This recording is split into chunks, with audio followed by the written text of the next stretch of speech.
नमस्कार दोस्तों, welcome to the learning IAS. हम पॉलिटी के आज लेक्चर 12 पे हैं। अब हम ने फंडामेंटल राइट की शुरुआत कर रहे हैं। अभी तक हम लोगों ने प्रेम्बल पढ़ा था। प्रेम्बल के 3-4 लेक्चर हुए थे, 4 लेक्चर। तो प्रेम्बल हमारी ख़त्म हो गई, प्रस्तावना ख़त्म हो गई। अब हम फंडामेंटल राइट से शुरुआत कर रहे हैं। अगर देखा जाए तो देखो, प्रियम्बल संविधान में सबसे पहले क्या दी है? प्रियम्बल मतलब प्रस्तावना, है ना। प्रस्तावना के बाद क्या दिया गया है? भाग 1, है ना, संघ एवं इसके राज्य क्षेत्र, ठीक है। और फिर भाग 2 नागरिकता। फिर भाग 3 में है fundamental right, FR fundamental right मतलब मौलिक अधिकार, भाग 3 में। तो अब हम लोगों ने ये दो भाग 1 भाग 2 बाद में पढ़ेंगे, ठीक है ना। भाग 3 हम पहले पढ़ रहे हैं क्योंकि प्रस्तावना से रिलेटेड है। वैसे फिलोसफिकल टाइप में संविधान का दर्शन इनमें निहित है। तो आज हम फंडामेंटल राइट पढ़ रहे हैं, ठीक है ना, जो भाग 3 में है, संविधान के भाग 3 में। फिर भाग 4 आएगा, ऐसे ही आएंगे, है ना। तो ये जो संविधान का जो दर्शन है हमारे इंडियन कॉन्स्टिट्यूशन का, इंडियन कॉन्स्टिट्यूशन संविधान का जो दर्शन है ना, जो संविधान की फिलॉसफी है जिसमें फिलॉसफी वो क्या है? प्रस्तावना में है, प्रस्तावना में, ठीक है ना। फिर फंडामेंटल राइट में है, फिर DPSP में है। DPSP में मतलब directive principle of state policy, राज्य के नीति निर्देशक तत्व, है ना। फिर मौलिक कर्तव्य में है, मौलिक कर्तव्य फंडामेंटल ड्यूटीज़। तो ये इन 4 में ये संविधान का दर्शन निहित है। तो इन चारों को हम पढ़ेंगे साथ में ही, ठीक है। तो इसलिए प्रस्तावना के बाद फंडामेंटल राइट हमने लिया है। तो फंडामेंटल राइट का ये पार्ट 1 है, पहला लेक्चर, ठीक है। और वैसे 12वां लेक्चर है ओवरऑल रूप में देखा जाए तो। फंडामेंटल राइट या मौलिक अधिकार किसी व्यक्ति को कहते हैं कि किसी व्यक्ति के भौतिक, बौद्धिक, नैतिक और आध्यात्मिक उत्थान हेतु जरूरी हैं, अपरिहार्य हैं, है ना, अपरिहार्य, है ना। इनके बिना, मौलिक अधिकार के बिना अगर ये ना अधिकार लोगों को दिए जाएं तो लोगों को भौतिक, बौद्धिक, नैतिक, आध्यात्मिक आदि ये सब उत्थान नहीं हो सकते हैं, ठीक है। तो फंडामेंटल राइट को हम अमेरिका के संविधान से लिया गया है ना। वहाँ सबसे पहले लिखित संविधान अमेरिका का संविधान आया, वहाँ पे बिल ऑफ राइट्स के नाम से फंडामेंटल राइट है ना। मतलब वो जब संविधान अमेरिका का लिखा गया जब तो तब नहीं वो ये फंडामेंटल राइट वहाँ दिए गए, है ना, मौलिक अधिकार तब नहीं दिए गए। बाद में उन्हें संशोधन के द्वारा उनमें इन्हें समाहित किया गया। प्रथम 10 संशोधन किए गए और धीरे धीरे फंडामेंटल राइट उसमें लाए गए अमेरिका के संविधान में। तो अमेरिका के संविधान से हमने फंडामेंटल राइट को लिया है, मतलब वहाँ से वो संकल्पना ली है, फिर ना अपनी ज़रूरत के अनुसार फिर इन्हें हमने बनाया है। भारतीय संविधान में भाग 3 में जैसा बताया है, भाग 3 में अनुच्छेद 12 से लेके अनुच्छेद 35 तक ये हैं फंडामेंटल राइट, मौलिक अधिकार भारतीय संविधान में।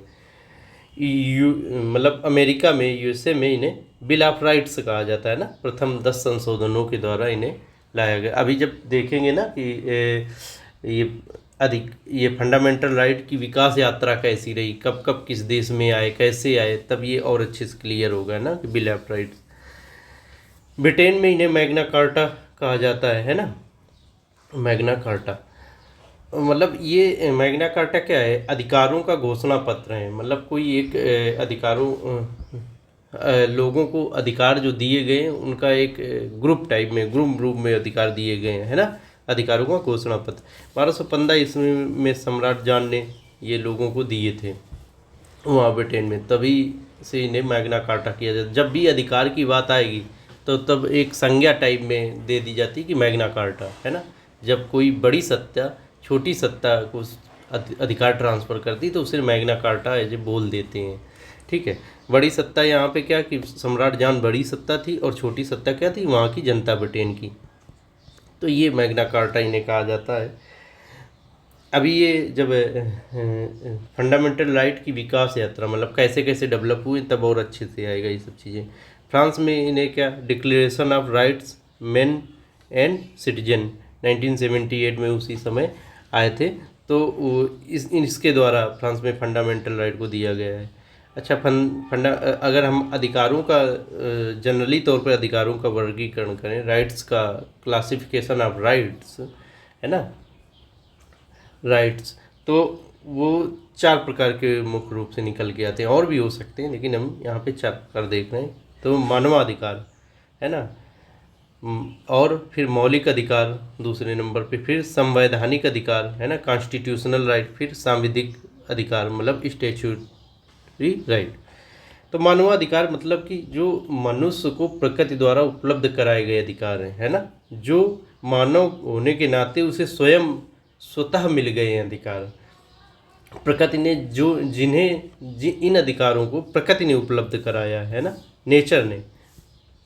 मानव हो तो आप इसको इतने राइट मिलेंगे ही मिलेंगे। अब इन्हें धीरे धीरे कानूनों के द्वारा लागू कराया जा रहा है ना, संसद कानून पारित कर रही है, उसके द्वारा मानव के जो अधिकार हैं, मानवाधिकार, उन्हें ह्यूमन राइट्स को लाया जा रहा। इसीलिए भारत में ह्यूमन राइट्स कमीशन है ना, नेशनल ह्यूमन राइट कमीशन है ना, राष्ट्रीय मानवाधिकार आयोग है।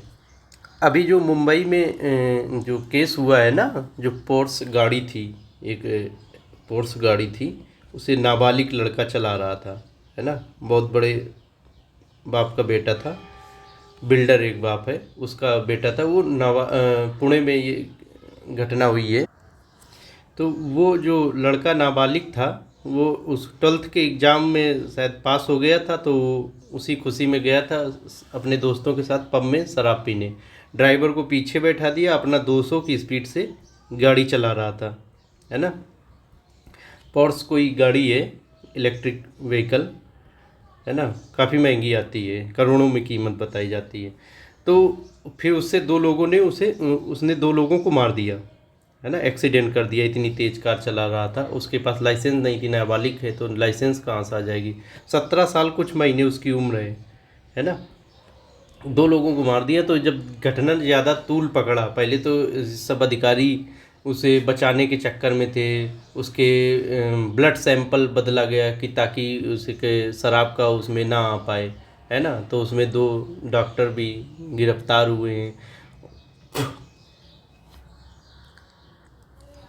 तो कहने का मतलब है कि ये बड़ी घटना थी, ठीक है ना। इसमें अब कई लोग गिरफ्तार हो रहे हैं, धीरे धीरे परतें खुल रही कि पुलिस अधिकारियों ने भी पैसा लिया। तो वहाँ पे जैसे नेशनल ह्यूमन राइट कमीशन है, वैसे हर राज्य का भी ह्यूमन राइट कमीशन है ना। तो महाराष्ट्र ह्यूमन राइट कमीशन को वहाँ के रिटायर्ड एक IAS अधिकारी ने पत्र लिखा है कि पुलिस कमिश्नर का ट्रांसफ़र किया जाए, क्योंकि ये जांच प्रभावित कर रहे हैं है ना, ब्लड सैंपल लेने में देरी की। तो बड़ा ही एथिकल मुद्दा भी है कि अगर ये घटना घट जाती है ऐसी, तो कितना बड़ी मशीनरी उन्हें बचाने में लग जाती है ना। कि जुवेनाइल जस्टिस बोर्ड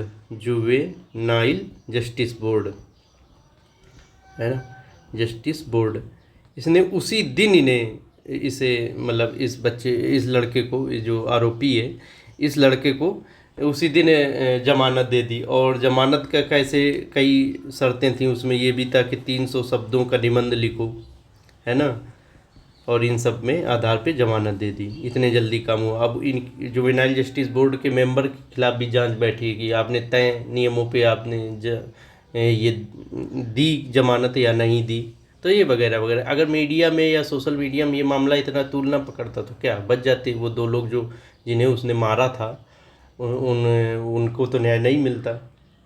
तो कहने का तात्पर्य ये है कि NHRC देखो, नेशनल ह्यूमन राइट कमीशन या Maharashtra human right commission state के हैं, इन्हें ये पत्र लिखा गया है ना, तो मानव अधिकार दिलाने के लिए, ठीक है।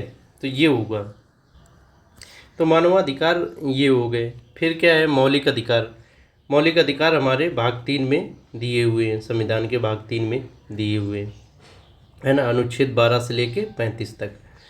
संवैधानिक अधिकार, कॉन्स्टिट्यूशनल राइट, जो भाग 3 में नहीं है, संविधान के भाग 3 में जो अधिकार नहीं वो सब संवैधानिक अधिकार हैं, ठीक है ना। भाग 3 के अलावा जो भी अधिकार हैं वो सब संवैधानिक अधिकार है। सांविधिक अधिकार क्या है, जिन्हें संसद कानून बना के लागू कराए, संसद जिन्हें कानून बना दे, है ना, जिन पर कानून बना दे, वो संवैधानिक अधिकार है। जैसे वोट देने का अधिकार, देने का अधिकार कानूनी अधिकार है ना। राइट टू इन्फॉर्मेशन, है ना, सूचना पाने का अधिकार, सूचना पाने का अधिकार, ये क्या है, ये सब सांविधिक अधिकार है ना। कानूनी अधिकार है, सांविधिक मतलब कानूनी, जो संसद कानून बना के जिन्हें लागू कराए, है ना। आरटीआई अधिनियम आया था ना, आरटीआई अधिनियम के द्वारा इसे दिया गया था। तो ये हुआ ये वर्गीकरण, ठीक है। अब देखते हैं कि फंडामेंटल राइट्स की विकास यात्रा, डेवलपमेंट, है ना, पूरे वैश्विक स्तर पर देखेंगे कि फंडामेंटल राइट, फंडामेंटल राइट्स, है ना, मौलिक अधिकार कैसे कैसे डेवलप हुए हैं पूरे विश्व में। फिर भारत में भी आएंगे कि भारत में कैसे अपनाया गया, क्या किया गया, ठीक है। तो सबसे पहले अगर देखा जाए ये फंडामेंटल राइट की जो बात उठी वो 1215 में उठी। अभी ऊपर बताया था इधर 1215 में मैग्ना कार्टा, है ना, ये 1215 ईस्वी में उठी, है ना। ब्रिटेन के सम्राट था, सम्राट है जॉन, ब्रिटेन के सम्राट जॉन नाम थे उनको, है ना। उन्होंने जनता के प्रतिनिधियों के बीच उनकी वार्ता हुई, उन्होंने जनता को कई अधिकार दिए, है ना। ब्रिटेन की जनता मतलब जनता के प्रतिनिधि, जो जनता जिन्हें अपना प्रतिनिधि चुने थी, ब्रिटेन की जनता प्रतिनिधि, है ना, ब्रिटेन की जनता और सम्राट, है ना, उनके बीच बड़ा रस्साकस्सी चल रही थी। ब्रिटेन की जनता कह रही थी कि हमें अधिकार दो, हमें भी अधिकार दो, हमारे अधिकार जो मानव होने के नाते हमें मिलने चाहिए, है ना। और सम्राट देने को तैयार नहीं था, है ना। क्यों, राजा क्यों अधिकार देगा ना, बात बात पे फिर धीरे धीरे डेमोक्रेसी डेवलप होगी तो राजा की तो गद्दी गई। तो इसलिए जो जनता के प्रतिनिधि थे और सम्राट के बीच बड़ा वार्ता चली, बहुत विवाद चला कि हमें अधिकार चाहिए। जनता मांग रही थी अधिकार, उनके मतलब जनता के प्रतिनिधि अधिकार मांग रहे थे, सम्राट देने को तैयार नहीं थे। तो 1215 ईस्वी आते आते बड़े दबाव में जो उस समय सम्राट जॉन थे, उन्होंने जनता को अधिकार दिए, है ना। उन्हीं को मैग्ना कार्टा कहा जाता है ना, मैग्ना कार्टा, है ना। ये मैग्ना कार्टा क्या है, एक समझो दस्तावेज की भांति है ना। एक कुछ ये मतलब डॉक्यूमेंट्स के तरह है, कुछ पन्ने लिख दिए, है ना, कि इतने अधिकार आपको दिए जाते हैं, है ना। अधिकारों का एक समूह दिया जाता है ना। तब से ये सबसे पहले अधिकार यही दिए गए कि जनता को किसी देश में, अगर पूरे विश्व में देखा जाए किसी देश में, तो जनता को सबसे पहले बार आधुनिक विश्व में ब्रिटेन में ही अधिकार दिए गए। जनता के पास अधिकार नहीं, उसके पहले जनता के पास अधिकार नहीं होते थे, है ना। राजा अपने मनमानी करते थे, राजा के शब्द ही कानून होते थे, राजा ही न्याय देता था। तो जनता को पहली बार ब्रिटेन में मतलब ये अधिकार दिए गए। तो जब भी अधिकार दिए जाते हैं किसी बड़ी पावर द्वारा छोटी पावर को, है ना, जैसे कोई राजा या सरकार जनता को जो भी अधिकार देती है तो उसे हम मैग्ना कार्टा ही कहते हैं। एक संज्ञा के तौर पे हो गई है ना, कि बोल दिया। जैसे भारत का मैनचेस्टर क्या है, मैनचेस्टर ब्रिटेन का एक नगर है जहाँ पे सूती वस्त्र उद्योग काफ़ी ज़्यादा है ना, बहुत ज़्यादा है। सूती कॉटन इंडस्ट्री मतलब टेक्सटाइल इंडस्ट्री में काफ़ी ज़्यादा थे, किसी समय बहुत आगे थे। तो भारत के मैनचेस्टर किसे बोला जाता है? अहमदाबाद को, क्योंकि यहाँ पे भी सूती वस्त्र उद्योग बहुत है। तो ये संज्ञा दी जाती है ना। ऐसे मैग्ना कार्टा जब अधिकारों का ट्रांसफ़र होगा, अधिकार जब इधर से उधर दिए जाएंगे तो मैग्ना कार्टा बोल देते हैं। फिर दूसरा डेवलपमेंट हुआ मैग्ना कार्टा के बाद, दूसरा डेवलपमेंट 1789 में हुआ है ना। पहला हुआ ये 1215 में ब्रिटेन में, फिर दूसरा 1789 में फ्रांस की क्रांति हुई, और फ्रांस की क्रांति के बाद 1789 में ही फ्रांस का संविधान बना, है ना। दरअसल फ्रांस की क्रांति क्या वहाँ के राजा के खिलाफ हुई, है ना। तो जब वहाँ पे राजा को हटा के फिर लोकतंत्र स्थापित किया गया, जनता का शासन, लोकतंत्र, है ना। तो लोकतंत्र जब स्थापित हुआ तो उसमें जो संविधान बना फ्रांस का 1789 में, तो उसमें फंडामेंटल राइट, है ना, मौलिक अधिकारों की बात की गई, मौलिक अधिकार दिए गए उसमें जनता को, ठीक है ना।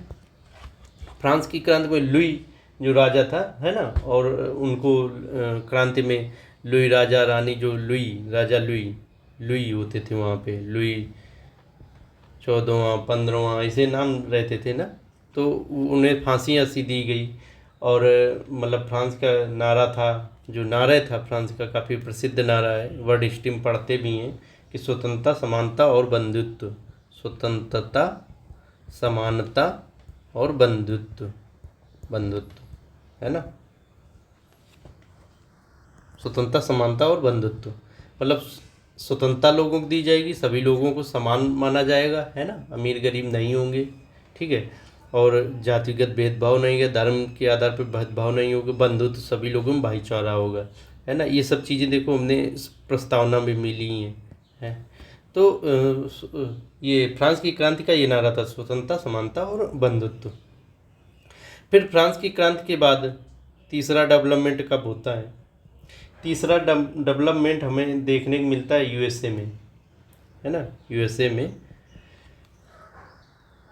यूएसए में अब ये समझो कि 1789 से लेके 91 तक में फंडामेंटल राइट शामिल किए गए। दरअसल यूएसए का संविधान 1789 में बन के तैयार हुआ, है ना। उस समय फंडामेंटल राइट नहीं दिए गए थे संविधान में, है ना, नहीं लिखे गए थे। तो फिर धीरे धीरे प्रथम 10 संशोधन किए गए, है ना, 10 संशोधन संविधान में, ब्रिटेन ये यूएसए के संविधान में, अमेरिका के संविधान में, है ना। उनके द्वारा फंडामेंटल राइट आखिरकार 1791 में शामिल कर लिए गए। सबसे लास्टवां संविधान संशोधन 1791 में हुआ। तो प्रथम 10 संशोधन द्वारा जो फंडामेंटल राइट स्वीकार किए गए उन्हें बिल ऑफ राइट्स, अभी ऊपर बताया भी है आपको, बिल ऑफ राइट्स कहा जाता है ना। 1776 में अमेरिका की क्रांति हुई थी, 1776 में अमेरिकी क्रांति हुई, ठीक है ना। और फिर फिर 1789 में ये 1776 में अमेरिका में क्रांति हुई, है ना। और 1789 में यहाँ अमेरिका में संविधान बना। अमेरिका में क्रांति का, अमेरिका में भी ब्रिटेन का शासन था, तो ब्रिटेन के खिलाफ अमेरिकी राज्य खड़े हुए, है ना, मिल मिला के, और क्रांति की, और उन्होंने अपने यहाँ लोकतंत्र स्थापित किया। 1789 में संविधान बनाया। 1789 में जब संविधान अमेरिका का बना था तब फंडामेंटल राइट नहीं थे। फिर धीरे धीरे 1791 में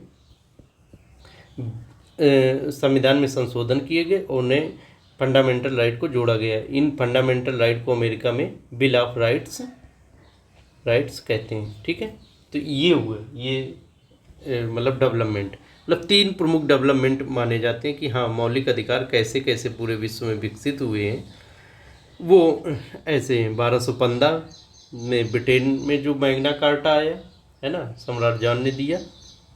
1789 में जो फ्रांस में क्रांति हुई, उसमें फ्रांस में क्रांति 1789 में। फिर यूएसए में जो 1789 में संविधान बना, तो उसके बाद उसमें संशोधन करके बिल ऑफ राइट्स के माध्यम से फंडामेंटल राइट जोड़े गए। और भारत में कब आया? जब भारत का संविधान बनके तैयार हुआ 26 नवंबर 1949 को। इस समय संविधान बन के तैयार हुआ भारत का संविधान, है ना। कुछ प्रावधान लागू हो गए, कुछ प्रावधान लागू भी हो गए संविधान का, लेकिन पूर्ण रूप से संविधान लागू कब हुआ? 26 जनवरी 1950। तो 26 जनवरी 1950 को भारत में फंडामेंटल राइट, मौलिक अधिकार लागू हुए। तो भारत में कब आया? 1950 को, ठीक है ना। तो ये हुई फंडामेंटल राइट, मौलिक अधिकार की कैसे कैसे कहाँ डेवलप हुए, किन किन देशों में कैसे क्या डेवलप हुआ। अब हम मौलिक अधिकार की कुछ प्रमुख विशेषताएं देखेंगे, है ना। प्रमुख विशेषताएं देखेंगे, ठीक है ना। तो विशेषताएं, अगर पहली विशेषता ली जाए तो मौलिक अधिकार कहते हैं असीमित नहीं है, ठीक है ना। मौलिक अधिकार असीमित नहीं है। असीमित का मतलब असीमित, सीमित मतलब सीमा, जिनकी सीमा हो, है ना। माने नहीं। असीमित का मतलब कि जिसकी सीमा नहीं हो, बिल्कुल पूरी तरीके से दिए जाएं, है ना। तो कह रहे हैं मौलिक अधिकार असीमित नहीं है कि इनफाइनाइट हो, चाहे जो कुछ स्वतंत्रता के नाम पे आप जो कुछ करो, रोड पे लेटो, ऐसा कुछ नहीं है।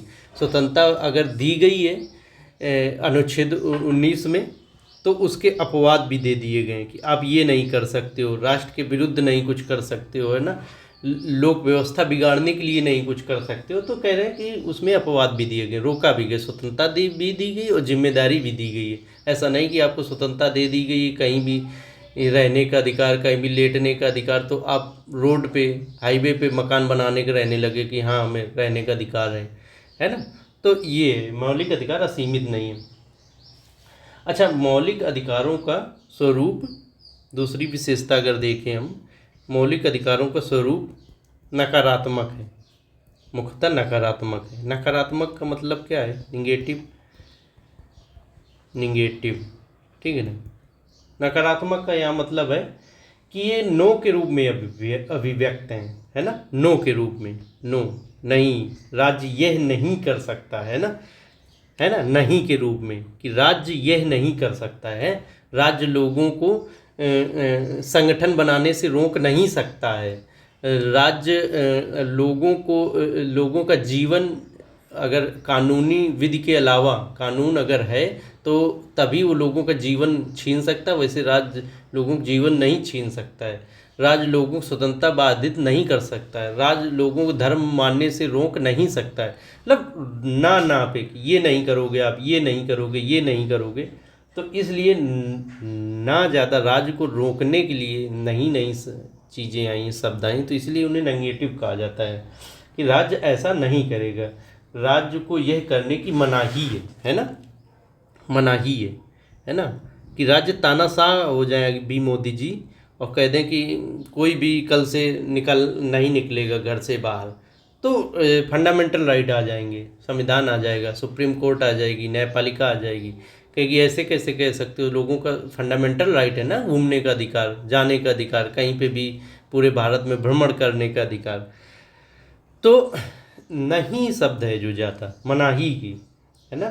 तो इनका जो तानाशाही रोकने के लिए राज्य को मनाही है, उसी को कहते हैं कि नकारात्मक स्वरूप के हैं ना। कुछ अधिकार सकारात्मक स्वरूप के हैं, कुछ अधिकार, मौलिक अधिकार सकारात्मक स्वरूप के, है ना, कि उसमें कहा गया कि राज्य ऐसा करेगा, लोगों को ये अधिकार दिलाने के लिए राज्य ऐसा करेगा, है ना। और ज़्यादातर देखो DPSP directive principle of state policy, ये ज़्यादातर सकारात्मक हैं, पॉजिटिव हैं, सकारात्मक पॉजिटिव।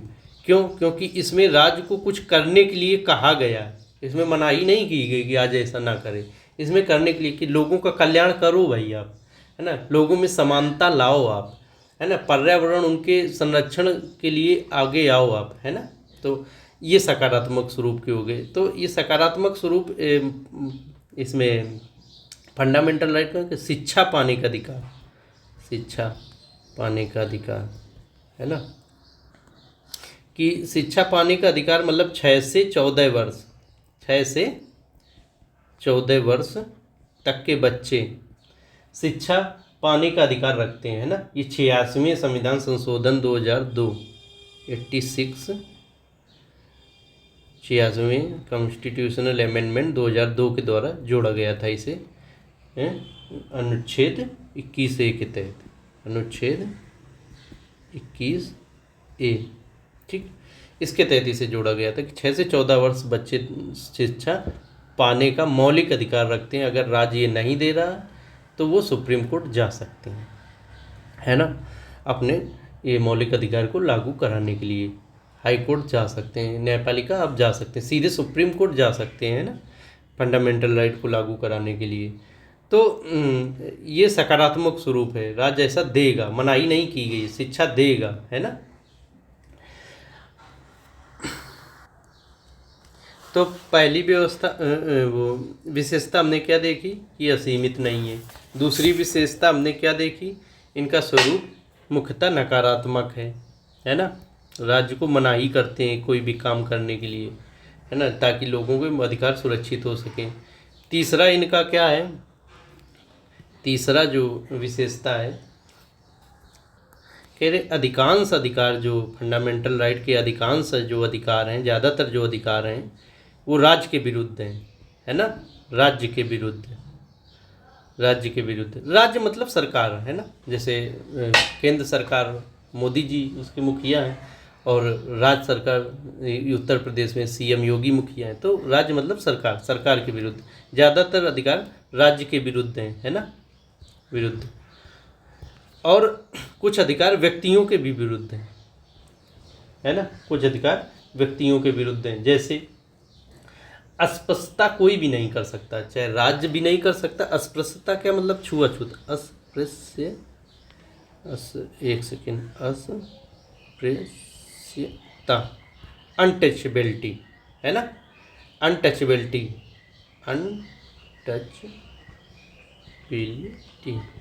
अनटचेबिलिटी कोई नहीं कर सकता, राज्य भी नहीं कर सकता, कोई व्यक्ति भी नहीं कर सकता। मतलब छुआछूत, कि हम तुम्हें छुएंगे नहीं, छूने पे भेदभाव करना, है ना, जात के आधार पर अगर कोई छुआछूत मनाता है तो फिर उसे दंड दिया जाएगा। वो राज्य के खिलाफ भी कोर्ट कार्रवाई करेगी और व्यक्ति के खिलाफ भी कार्रवाई करेगी। तो कुछ ज़्यादातर अधिकार कहें राज्य के प्रति हैं, कुछ व्यक्तियों के प्रति भी हैं, ठीक है ना। अगर फंडामेंटल राइट के आपका उल्लंघन होता है, एफआर का उल्लंघन होता है, तो आप अनुच्छेद 32 संवैधानिक उपचारों का अधिकार, अनुच्छेद 32 की यही हेडिंग है, संवैधानिक उपचारों का अधिकार, है ना।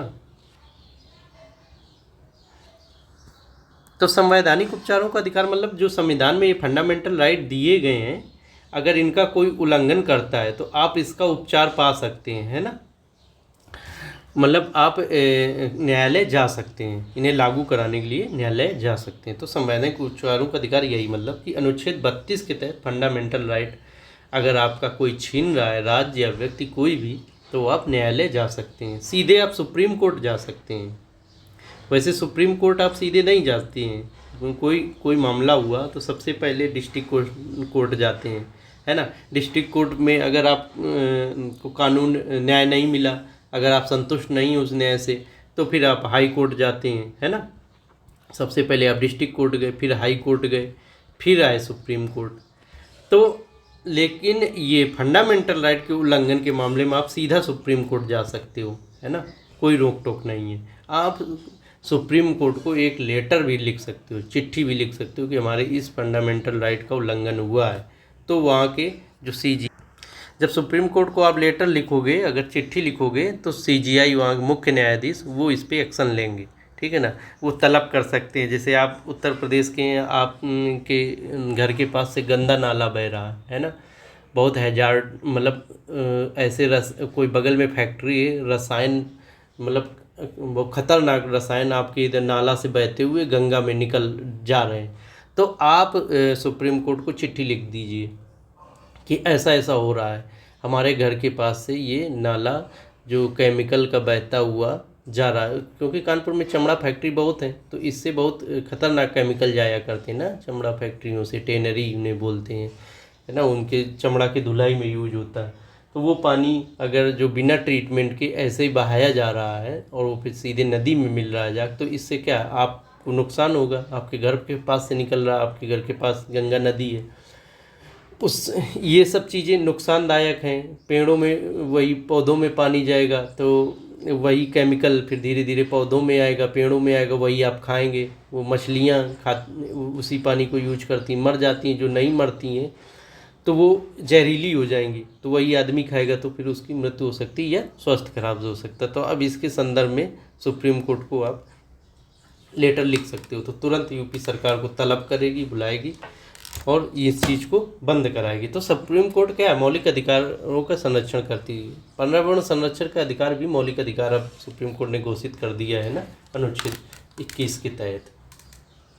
अभी आप बताएंगे कि जो मौलिक अधिकार संविधान में लिखेंगे वो तो ठीक है, लेकिन सुप्रीम कोर्ट ने उन और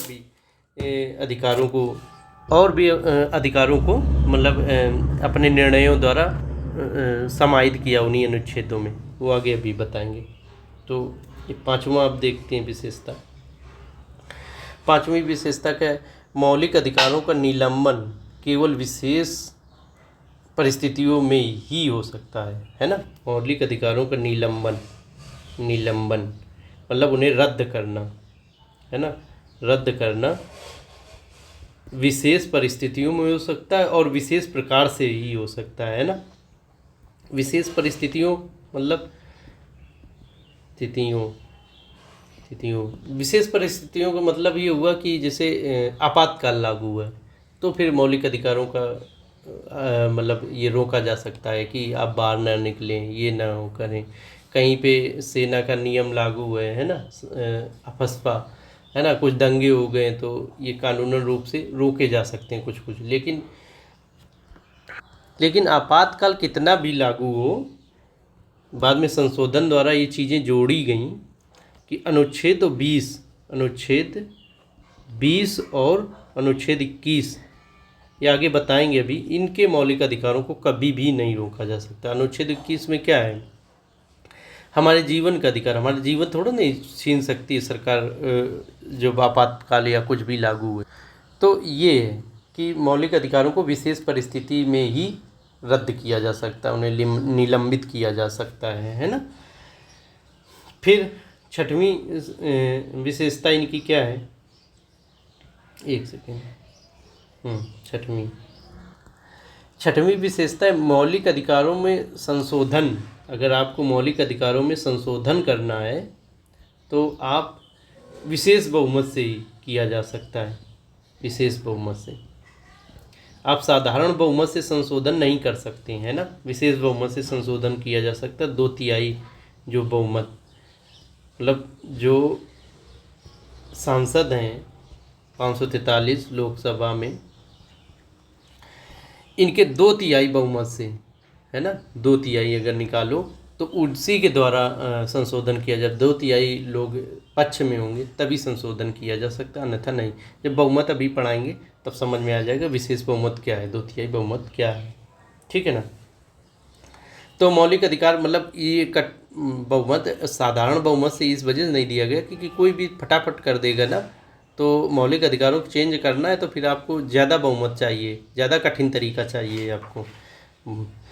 अब सातवीं विशेषता ये मौलिक अधिकारों को क्या है, कुछ मौलिक अधिकार भारतीयों को, केवल भारतीयों को प्राप्त, मतलब कुछ मौलिक अधिकार विदेशी लोगों को प्राप्त नहीं है, लोगों को प्राप्त नहीं है ना। कुछ मौलिक अधिकार विदेशी लोगों को प्राप्त नहीं है। जो भाग 3 में अनुच्छेद 12 से लेकर 35 तक जो भी मौलिक अधिकार हैं वो भारतीयों को तो सभी प्राप्त हैं, लेकिन इनमें से कुछ विदेशियों को प्राप्त नहीं है ना। तो जो केवल भारतीयों को प्राप्त हैं वो देख लेते हैं, केवल भारतीयों को कौन कौन से प्राप्त हैं। और केवल मतलब ऐसे कुछ अधिकार जो विदेश मतलब अब यहाँ के लोगों को, मतलब भारतीयों प्लस विदेशी दोनों को प्राप्त हैं, है ना। देखो इसे समझो कि 12 से 35 तक जो मौलिक अधिकार हैं तो कुछ ऐसे हैं सिर्फ और सिर्फ भारतीयों को प्राप्त हैं, है ना। अब कोई जो बचे वो फिर भारतीय विदेशी दोनों को प्राप्त हैं, है ना। तो ऐसे तो जो केवल भारतीयों को प्राप्त हैं वो देखते हैं। तो कुछ मौलिक अधिकार केवल भारतीयों को प्राप्त हैं, जैसे अनुच्छेद 15 के तहत जो दिया गया है ना। अनुच्छेद 15 में धर्म, मूल वंश, जाति, लिंग या जन्म स्थान के आधार पर भेदभाव का निषेध है ना। और अनुच्छेद 16 में लोक नियोजन, मतलब कि सरकारी नौकरी के विषय में अवसर की समानता, मतलब सभी को समान अवसर दिया जाएगा, अनुच्छेद 16 है ना। अनुच्छेद 19 है ना। अनुच्छेद 19 में क्या है, अनुच्छेद 19 में मतलब वाक एवं अभिव्यक्ति की स्वतंत्रता, freedom of expression and speech की, है ना। तो ऐसा नहीं कोई कि विदेशी आया कुछ भी बोले हमारे यहाँ, है ना। और अनुच्छेद 15 में क्या है, अनुच्छेद 15 में है कि मतलब धर्म, मूल वंश, जाति, लिंग या जन्म स्थान के आधार पर भेदभाव का निषेध है ना। अनुच्छेद 15 में तो कोई विदेशी आया तो उसको भेदभाव उसके साथ किया जा सकता है ना, कि कहीं पे जाने से रोक दिया जाए कि इधर भाई नहीं जा सकते, इधर ही घूम सकते हो। तो ये वो अनुच्छेद 16 की कोई विदेशी सरकारी नौकरी की मांग नहीं कर सकता। तो ये क्या केवल भारतीय नागरिकों को प्राप्त हैं, और भारतीय प्लस विदेशी दोनों को जो प्राप्त हैं, जैसे अनुच्छेद 21 है ना कि जीवन जीने का अधिकार है जो, है ना। अनुच्छेद 21 में प्राण एवं दैहिक स्वतंत्रता का अधिकार है, प्राण एवं दैहिक स्वतंत्रता, दैहिक स्वतंत्रता का अधिकार है ना। Protection of life and personal liberty, है ना। तो प्राण मतलब लाइफ और दैहिक स्वतंत्रता मतलब पर्सनल, दैहिक मतलब पर्सनल और स्वतंत्रता मतलब लिबर्टी। तो अनुच्छेद 21 में प्राण एवं दैहिक स्वतंत्रता का अधिकार है, पर्सनल लिबर्टी और मतलब स्वतंत्रता, लिबर्टी मतलब स्वतंत्रता और लाइफ उसका जीवन का अधिकार है ना। तो कोई विदेशी आया तो उसके मार नहीं डालेंगे, जीवन का अधिकार उसका सुरक्षित रखेंगे, कोई आया कहीं मार दिए इसे। इसके अलावा अनुच्छेद 14 भी दोनों को प्राप्त है, मतलब विदेशी भारतीय सबको, है ना, विदेशी को। तो अनुच्छेद 14 में क्या है कि विधि के समक्ष समता, विधि के समक्ष समता, है ना, equality before law, equality before law, ठीक है ना। कानून के सामने सब बराबर है, चाहे विदेशी हो चाहे देश का। भारत में मौलिक अधिकारों को जो 8वीं विशेषता है, भारत में मौलिक अधिकारों में FR में, फंडामेंटल राइट में अधित्याग का सिद्धांत नहीं लागू, डॉक्ट्रिन ऑफ वेबर का सिद्धांत लागू नहीं। डॉक्ट्रिन ऑफ वेबर का सिद्धांत USA में लागू है, मतलब अमेरिका में लागू है। डॉक्ट्रिन ऑफ वेबर में कोई भी, मतलब अमेरिका में कोई भी नागरिक फंडामेंटल राइट का त्याग कर सकता है, अगर मन में आए उसे कि हाँ त्याग कर दो तो त्याग कर सकता है, लेकिन भारत में त्याग नहीं कर सकता। ये भारत में शिक्षा है ना, शिक्षा कम है तो नेता कुछ भी समझा के कि आप त्याग कर दो, तो ऐसे नहीं है ना। ठीक है, अब आज के लिए इतना ही। थैंक यू वेरी मच, कल देखते हैं फिर।